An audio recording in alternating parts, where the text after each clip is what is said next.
Un avion DC-10 transportant 296 personnes enchaîne les tonneaux sur la piste d'atterrissage avant de finir en morceaux. On faisait des tonneaux sur la piste.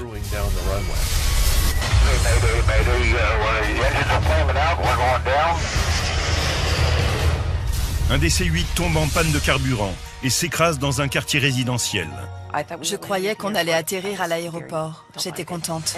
Puis l'enthousiasme a laissé place à la peur.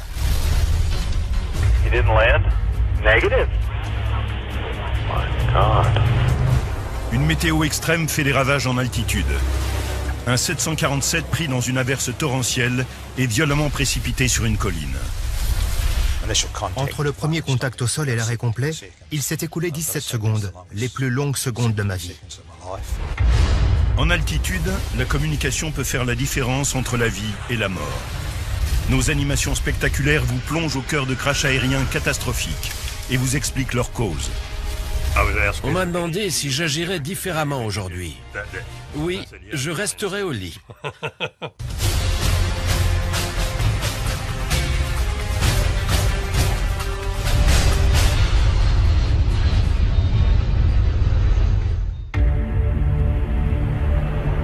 Le 28 décembre 1978, en Oregon, un avion DC-8 de la United Airlines s'écrase dans un quartier résidentiel de Portland, à seulement 10 km de l'aéroport. Amy Ford Conner a 17 ans à l'époque. Elle rentre dans l'État de Washington, où elle doit finir sa dernière année de lycée. En fait, c'était vraiment comme lorsqu'on fait des petits rebonds au moment de l'atterrissage. Donc j'ai pensé qu'on allait atterrir normalement à l'aéroport.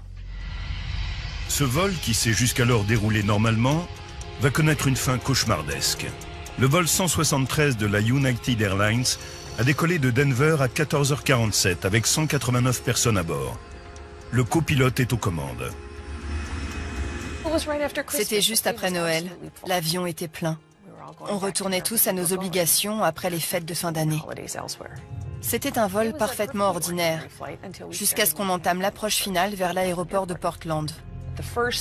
On a compris que quelque chose n'allait pas quand on a entendu un énorme bruit et qu'il y a eu des secousses. Ce bruit énorme, entendu vers 17h10, vient de la mauvaise mise en place d'un des trains d'atterrissage. La sortie des deux autres trains s'effectue normalement. Cette défaillance provoque des secousses et l'avion s'incline vers la droite.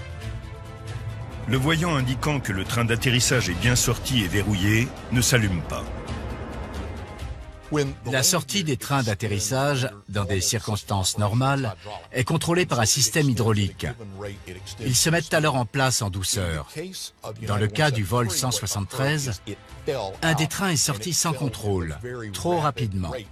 De plus, l'un des autres composants du train n'a pas agi normalement, ce qui a endommagé le circuit qui commande l'allumage du voyant. Le commandant Malburn McBroom, un pilote expérimenté de la United, ne veut pas se poser au sol sans être sûr que le train d'atterrissage est verrouillé. En effet, s'il se rétracte au moment de l'atterrissage, l'avion pourrait subir de graves dommages et des passagers pourraient être blessés. Le commandant veut résoudre le problème avant d'atterrir. Le pilote nous a dit qu'il y avait un petit problème avec le train d'atterrissage, qu'on allait rester en vol un peu plus longtemps, mais que c'était un problème banal, qu'il n'y avait pas de quoi s'inquiéter. Le commandant McBroom était un pilote chevronné. Il avait des dizaines de milliers d'heures de vol au compteur et plus de 5000 sur un DC-8, l'appareil qu'il pilotait ce soir-là. Il était expert sur ce type d'avion. Il a donc dû penser qu'en consultant les manuels et en discutant avec le centre de maintenance, il saurait si le train allait résister à l'atterrissage. À 17h14, le centre de contrôle aérien sait que le vol United 173 a un problème.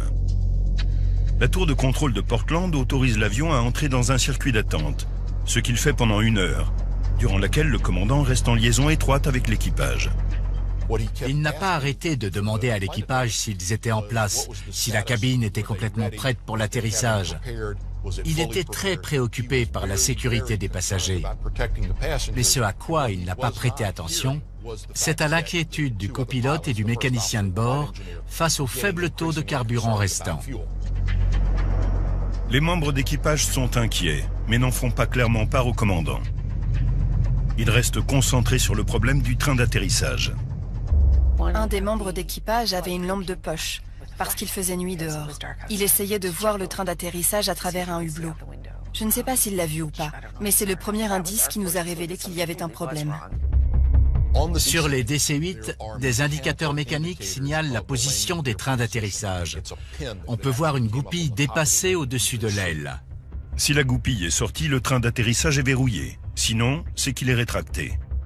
Cet indicateur mécanique permet de valider ou d'invalider ce que le voyant du cockpit signale quant à la position du train.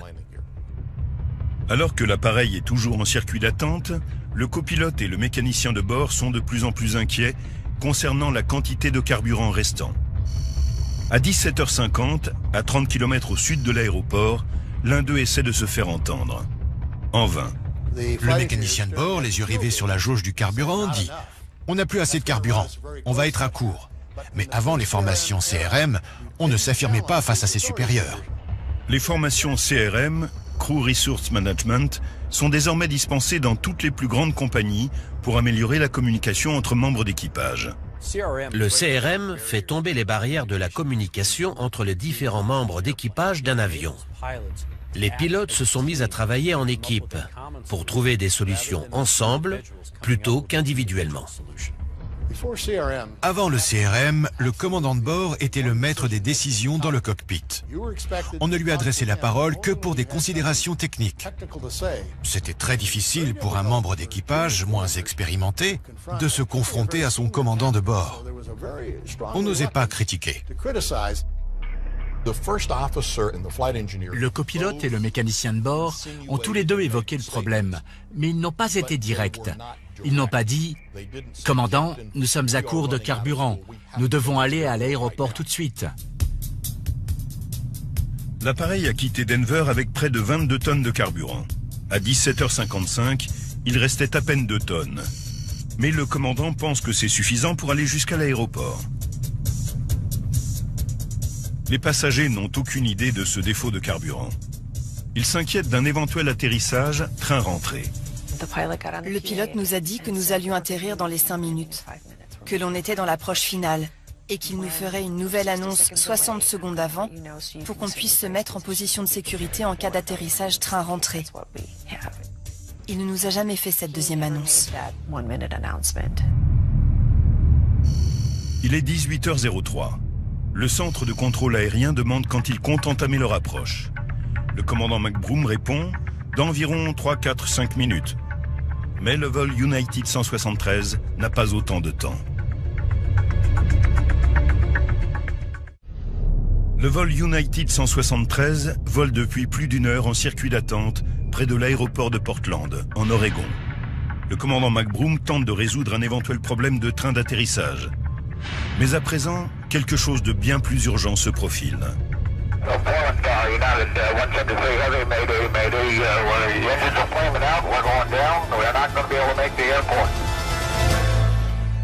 Alors que le pilote communique avec la tour de contrôle, les passagers commencent à prendre conscience de la gravité de la situation. Seules les liseuses étaient allumées. Certains passagers ont compris qu'il y avait quelque chose d'anormal et nous criaient de baisser la tête. L'avion n'a plus de carburant et descend rapidement vers un quartier résidentiel boisé. Le commandant McBroom se dirige vers le seul endroit non éclairé qu'il arrive à voir entre les maisons. L'avion évite de justesse un immeuble d'habitation. Je croyais qu'on allait atterrir à l'aéroport. J'étais contente. Puis l'enthousiasme a laissé place à la peur. Parce que je n'avais aucune idée de ce qui se passait. J'avais l'impression que ça ne s'arrêterait jamais. Alors que l'avion fend les arbres, l'avant de l'appareil est violemment arraché. J'ai seulement saisi l'énormité de ce qui venait de se produire une fois qu'on s'était arrêté.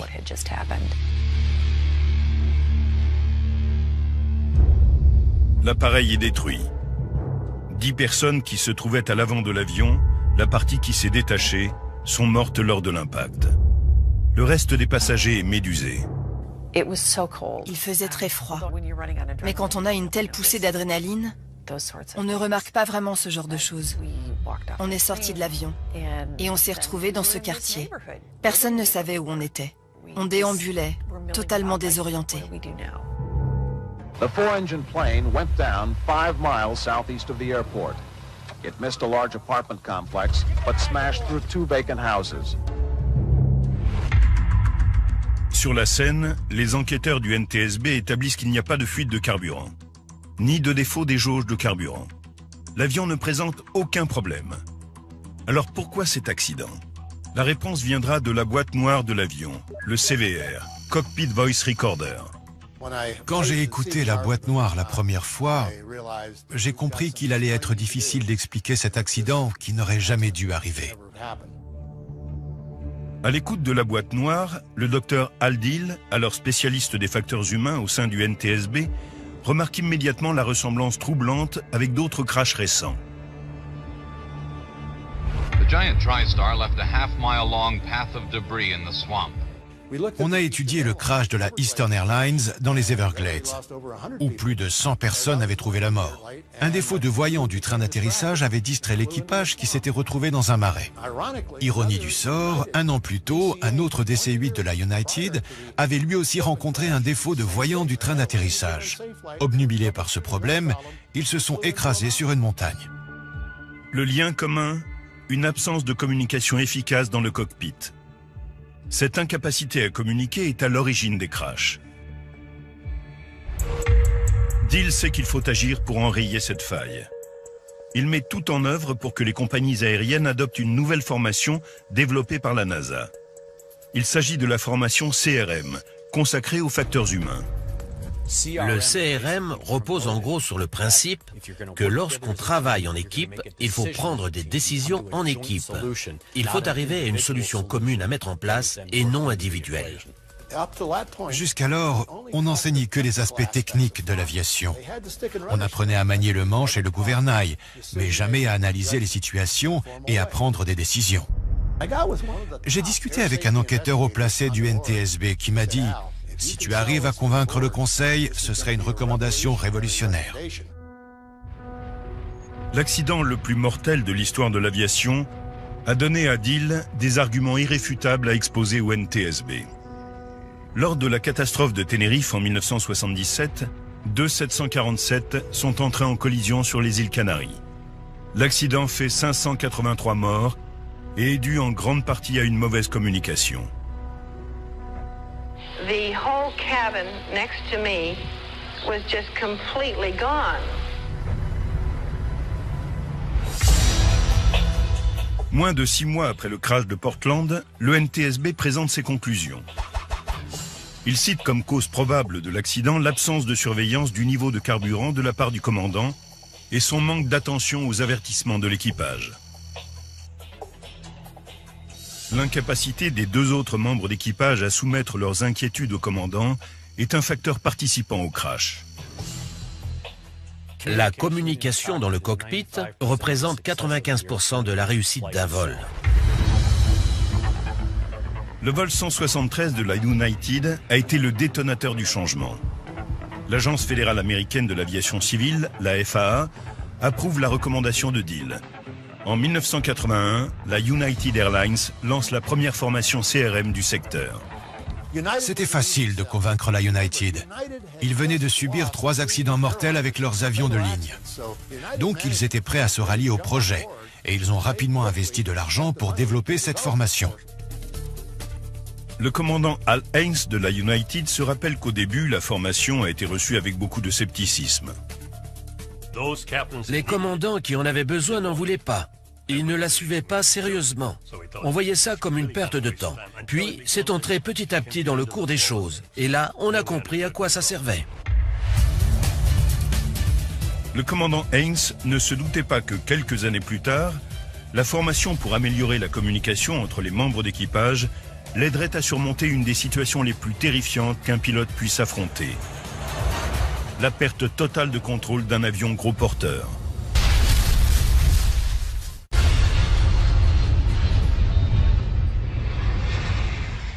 Une panne en vol catastrophique rend un DC-10 pratiquement hors de contrôle. Il s'écrase et prend feu, tuant plus d'une centaine de personnes et laissant les enquêteurs devant un mystère inquiétant de l'aviation.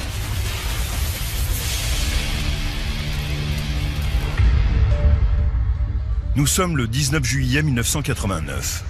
Le vol 232 de la United Airlines à destination de Chicago décolle de l'aéroport international Stapleton de Denver.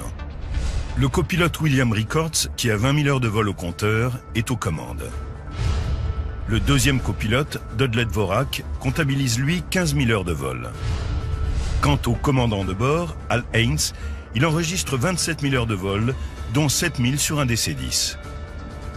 Par cette parfaite journée d'été, avec 3 pilotes expérimentés dans le cockpit, le vol devrait bien se passer. Des nuages épars, une bonne visibilité, pas de vent, un super temps. On est en plein vol et il n'y a aucune turbulence. Tout se passe à merveille et il y a une bonne entente dans l'équipe. Quand tout à coup, on entend une explosion. C'était une énorme et très forte explosion. Mais Rod Vetter, un voyageur aguerri, n'est pas impressionné. J'ai d'abord pensé que c'était une bombe.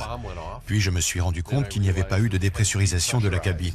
Donc ça ne pouvait pas être une bombe. Alors j'ai pensé que c'était sûrement un réacteur qui avait explosé. Et je me suis dit, bon, ok, on a décollé avec un peu de retard, mais on arrivera à Chicago sans problème. Parce qu'un DC-10 peut voler avec 2 réacteurs. L'explosion a lieu à 15h16, après 1 heure et 7 minutes de vol.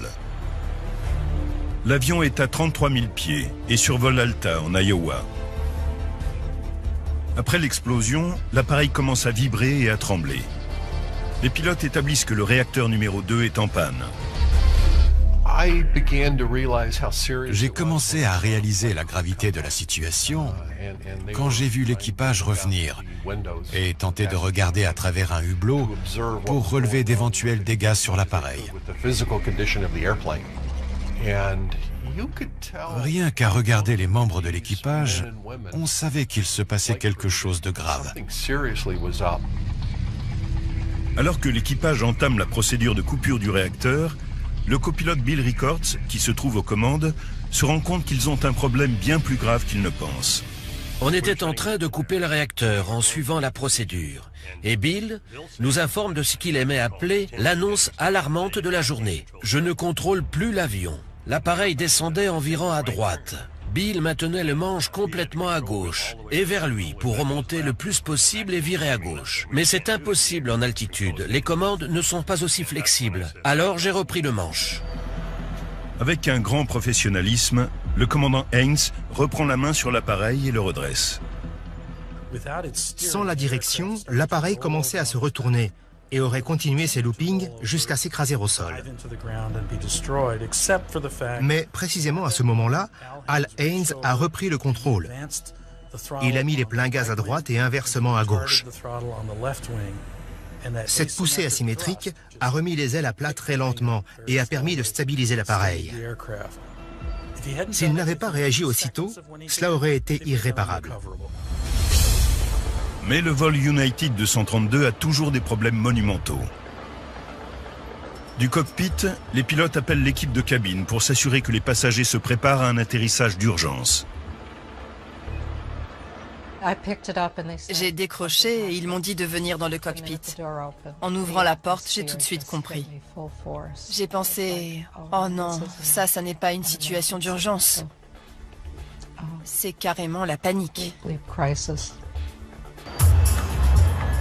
La situation est grave. L'avion a perdu tout son fluide hydraulique.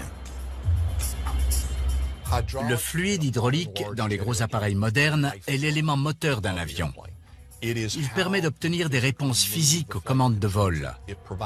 Il fournit la force nécessaire pour contrôler le mouvement de surface très large face à la pression de l'air. On se maintenait en altitude, si vous voulez. On ne contrôlait rien. On essayait juste de rester en vol. L'avion faisait ce qu'il voulait. En plein chaos, une hôtesse informe l'équipage qu'un des passagers voyageant en première classe est pilote instructeur sur DC-10. Il s'appelle Denny Fitch et il propose son aide. Il a demandé s'il pouvait nous être utile. Bien sûr que oui, c'était un instructeur. Dans le passé, une mauvaise communication a plusieurs fois conduit à la catastrophe. Là, tous les espoirs reposent sur un travail d'équipe pour éviter une fin désastreuse. 19 juillet 1989. Le vol 232 de la United Airlines est en très mauvaise posture. Après une explosion, le DC-10 perd son réacteur numéro 2 et tout son fluide hydraulique qui contrôle les trains d'atterrissage, les volets, les becs de sécurité, les freins et la direction. Les pilotes n'ont plus le contrôle que sur les manettes de gaz, qui maîtrisent la vitesse des réacteurs. En ajustant la puissance d'un côté ou de l'autre, les pilotes arrivent à diriger l'avion. Mais même avec cette pression inimaginable, le commandant Al Haynes lance une plaisanterie au contrôleur aérien, Kevin Bachmann. You're cleared to land on any runway. You want to be particular, make it a runway, huh? Denny Fitch, pilote instructeur de la United qui voyage en première classe, a proposé son aide et se trouve dans le cockpit. Si le commandant Haynes a volontiers accepté l'aide de Denny Fitch, c'est grâce à la formation CRM. Il ne se serait pas manifesté avant les formations CRM. On ne dérange pas un pilote en difficulté dans le cockpit. Le commandant Fitch a parfaitement complété un équipage déjà extrêmement efficace. Il représentait un atout supplémentaire. Je lui ai demandé de prendre la manette des gaz et de suivre mes directives. Mais il a été autonome très rapidement. On n'a pas eu besoin de communiquer beaucoup plus. À l'approche de l'aéroport, les pilotes rejettent le plus de carburant possible. L'avion s'en trouve allégé, ce qui permet un meilleur contrôle. Pendant ce temps, dans la cabine, l'hôtesse de l'air, Jan Brown, suit les mesures de sécurité en vigueur. Elle prie les parents, voyageant avec leurs enfants sur les genoux, de les poser au sol. Il s'agit des enfants de moins de 2 ans sans siège réservé. Elle s'apprête à demander aux passagers de se mettre en position de sécurité quand le commandant Haynes fait une annonce. On nous a annoncé que l'atterrissage allait être vraiment très difficile. Il a dit « Je ne vais pas vous mentir, ça va secouer. Accrochez-vous. » L'avion a une vitesse de près de 215 nœuds. C'est presque 2 fois la vitesse à laquelle atterrit habituellement un DC-10. Sans fluide hydraulique, les commandes qui permettent de ralentir l'avion ne fonctionnent pas. Faute de pouvoir être configuré correctement, le GPWS, le système d'alerte de proximité du sol, ne comprend pas que les pilotes essaient d'atterrir. Son alarme se déclenche, ce qui ajoute au chaos du cockpit. L'aile gauche remontait et on voulait qu'elle redescende. On disait « Gauche, gauche, gauche ». Je savais qu'on allait trop vite et notre taux de descente était trop important. Je savais qu'il allait se passer quelque chose. À 16h pile, 44 minutes après le début de l'incident, l'avion subit un violent impact. L'aile droite a touché le sol et l'empennage s'est brisé. L'empennage tout entier s'est détaché, comme sur un jouet, et a déboulé sur la piste à 400 km/h. J'ai entendu des explosions et un vacarme énorme. J'ai vu des éclairs de lumière. C'était l'appareil qui se désintégrait. Haynes aurait bien pu nous mettre en garde des dizaines de fois. Jamais je n'aurais pu imaginer qu'on se fracasse sur le sol de cette façon. Alors que l'appareil dévale la piste, il se brise en morceaux et s'embrase. Difficile d'imaginer que quiconque ait survécu aux flammes et à cette épaisse fumée noire. Le nez de l'avion, qui comprend le cockpit, n'est plus reconnaissable. Les pilotes sont présumés morts. Miraculeusement, bien que blessés, ils sont tous les 4 en vie. Cette photo montre les premiers intervenants parlant à l'équipage. Ils ne découpent pas la carcasse tout de suite. Il faut être très précis parce qu'avec la présence de tous ces câbles et de toutes ces plaques de métal, dans un environnement si compact, on risque de blesser les victimes en essayant de les sauver. Sur les 296 personnes à bord, 112 ont perdu la vie, dont 11 enfants. L'un d'eux n'avait pas de siège réservé. En voiture, la loi oblige les enfants à avoir un siège. Mais pas dans un avion qui file à plus de 800 km/h. C'est la roulette russe.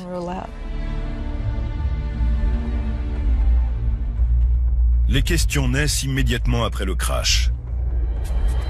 Comment cet avion, avec un bon bilan sécuritaire, peut-il subir une panne aussi catastrophique en vol? On découvre d'emblée des indices importants. Sur les lieux de l'accident, il manque une pièce essentielle sur le réacteur 2, la soufflante. On la retrouve seulement 3 mois plus tard dans un champ à plus de 100 km de là, à Alta, en Iowa. C'est ici que l'avion a subi sa première grosse secousse. Ces photos, prises par un témoin au sol au moment où le vol 232 s'apprête à s'écraser sur la piste, fournissent aux enquêteurs des informations cruciales. Le stabilisateur horizontal présente des trous larges et profonds, causés par les débris de la soufflante, qui s'est désolidarisée du réacteur. Ces débris ont profondément endommagé le stabilisateur. Sur la deuxième photo, on voit l'arrière du réacteur d'où s'est détachée la soufflante. En novembre 1990, 15 mois après le crash, le NTSB a enfin pu reconstituer les événements du vol 232 de la United Airlines. Au-dessus d'une ferme à Alta, en Iowa, une soufflante de l'appareil s'est détruite, entraînant des conséquences désastreuses sur les circuits hydrauliques, éléments moteurs des avions. Des débris sont partis dans toutes les directions et il se trouve que ces débris ont endommagé les 3 systèmes hydrauliques de l'avion. La probabilité que cela se produise est extrêmement faible, mais le vol 232 n'y a pas échappé. La présence d'une fêlure dans le titane de la soufflante remontant à sa fabrication est établie. À chaque utilisation du réacteur, la fêlure microscopique s'élargit. Le NTSB retient comme cause probable de l'accident l'absence de détection de ce défaut par les mécaniciens de maintenance de la United Airlines. La compagnie aérienne conteste ces conclusions, mais le NTSB maintient son rapport. Je pense que si les mécaniciens de maintenance de la United Airlines ont déterminé que cette pièce était apte à voler, c'est qu'ils ont cru faire un travail soigné et complet. On est devenu meilleur pour les essais non destructifs. C'est ce qui était ressorti de ce crash. Il fallait qu'on s'améliore. Après cet accident, non seulement les protocoles d'inspection ont été améliorés, mais également les procédures de fabrication utilisées pour élaborer les soufflantes en titane. Au-delà des leçons qui en ont été tirées, le vol United 232 témoigne de l'importance du travail d'équipe dans le cockpit. Appliquée à la perfection ce jour-là, la formation CRM mise en place seulement 8 ans auparavant a permis de sauver 184 personnes qui autrement auraient pu trouver la mort.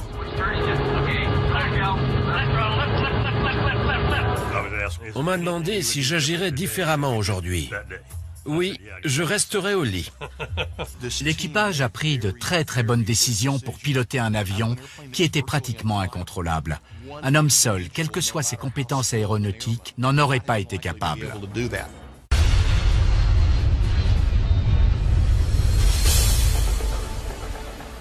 Un Boeing 747 subit une averse torrentielle au-dessus de la petite île de Guam, dans le Pacifique. À seulement 5 km de sa destination, le vol 801 de la Korean Air s'écrase sur le flanc d'une colline et finit en morceaux.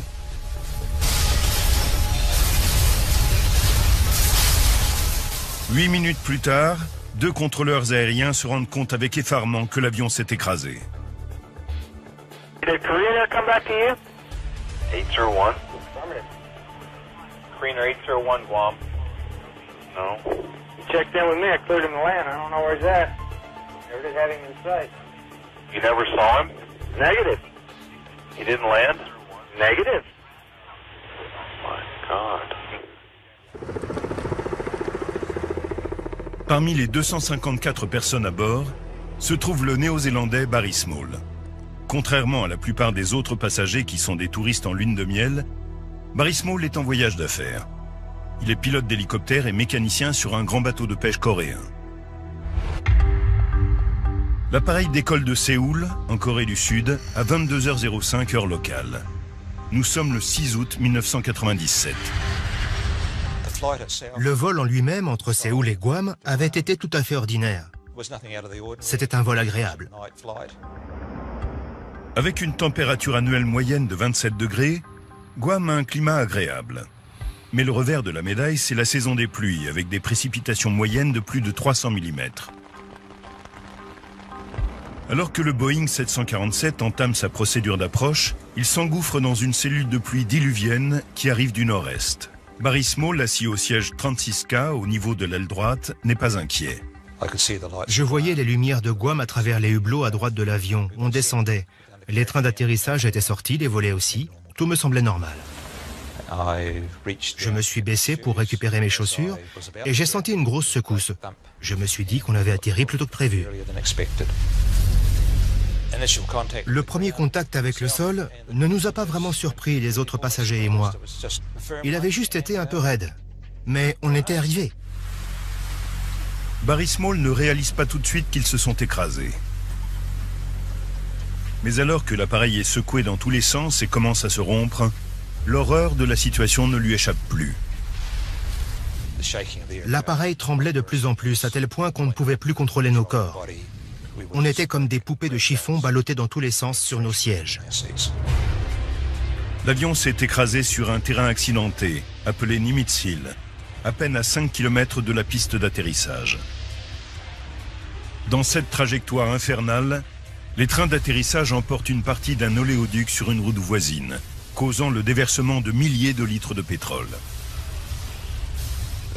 Ils ont calculé qu'entre le premier contact au sol et l'arrêt complet, il s'est écoulé 17 secondes, les plus longues secondes de ma vie.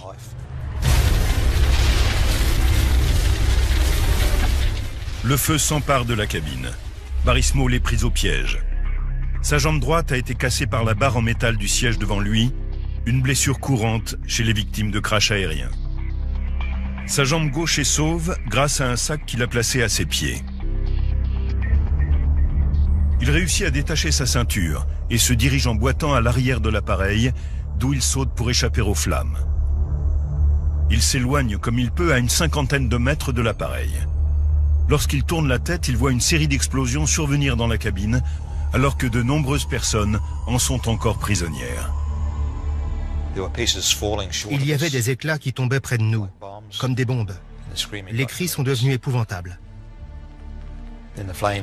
Puis les flammes ont grossi et les cris ont diminué petit à petit, jusqu'à disparaître totalement.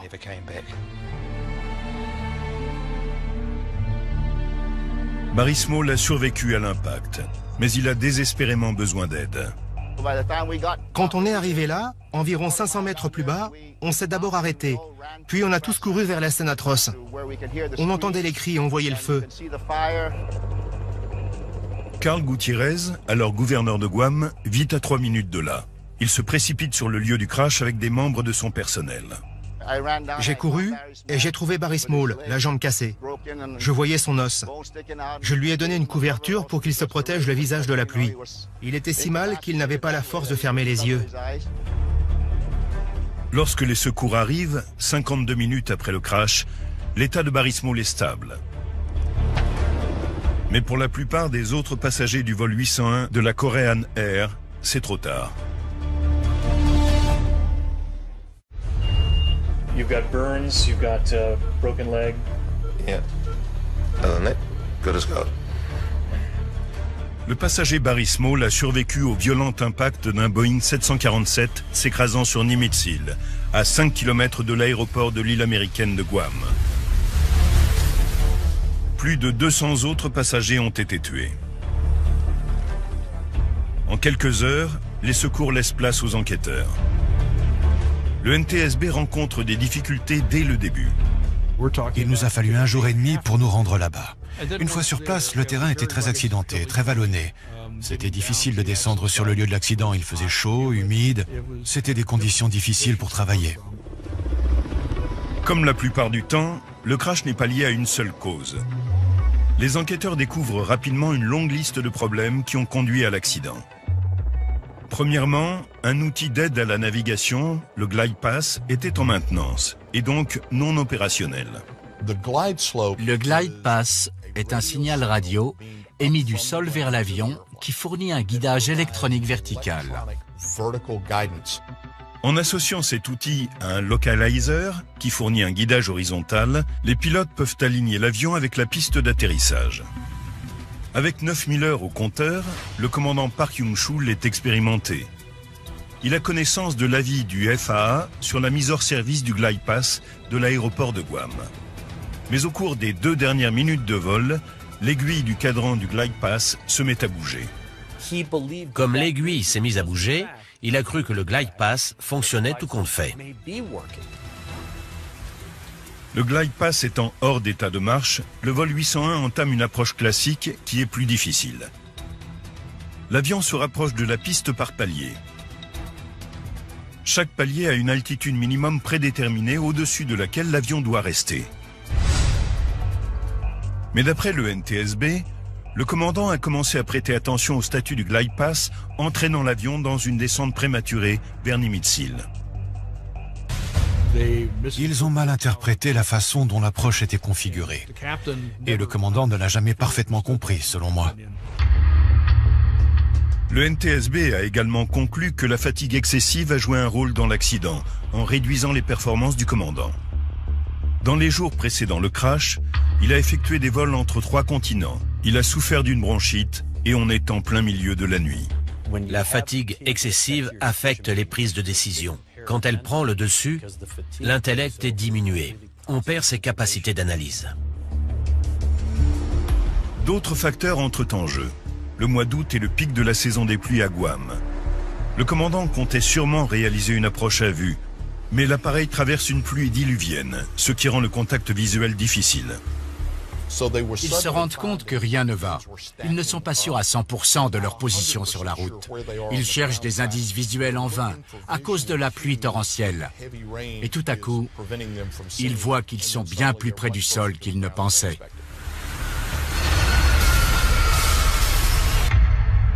À l'accumulation des problèmes du vol 801 s'ajoute encore l'absence de communication entre les membres d'équipage. Le copilote et le mécanicien de bord font des commentaires qui expriment leurs inquiétudes, mais ils ne s'imposent pas. Les enregistrements de la boîte noire montrent que jusqu'à 40 secondes avant le crash, le commandant s'interroge toujours sur le statut du glide pass, bien que le copilote ait fini par énoncer clairement qu'il était hors d'usage. Les membres de l'équipage se plient aux ordres du commandant, malgré leurs doutes. D'après le NTSB, la cause probable de l'accident est l'incapacité du commandant à exécuter correctement une approche classique et le manque d'efficacité des vérifications du copilote et du mécanicien de bord. Après avoir écouté les enregistrements de la boîte noire et considérant la culture et la formation de l'équipage, nous sommes arrivés à la conclusion que leur mode de fonctionnement au sein de la société avait influencé leur attitude. Les copilotes disent timidement au commandant qu'il ne devrait pas faire ce qu'il fait, qu'il ne devrait pas se fier au glide pass, mais ils manquent d'assurance et n'agissent pas concrètement en prenant les commandes pour éviter l'accident. Chacun de ces problèmes pris indépendamment aurait pu ne pas avoir de conséquences graves. Mais accumulés, ils ont été fatals pour 228 des 254 personnes à bord de cet avion. C'est la première fois que l'ancien gouverneur de Guam, Carl Gutiérrez, revient à Nimitz-Hill depuis le jour de l'accident. Comme la plupart des survivants, il a apporté son aide lors de cette nuit tragique. Il cherche à refermer ce chapitre douloureux. Je voulais y retourner et voir s'il y avait toujours des esprits qui traînaient par là. Parce que c'était déchirant ce matin-là. Si déchirant que je n'y suis jamais retourné depuis. Je ne suis jamais retourné aussi près que là où nous étions aujourd'hui.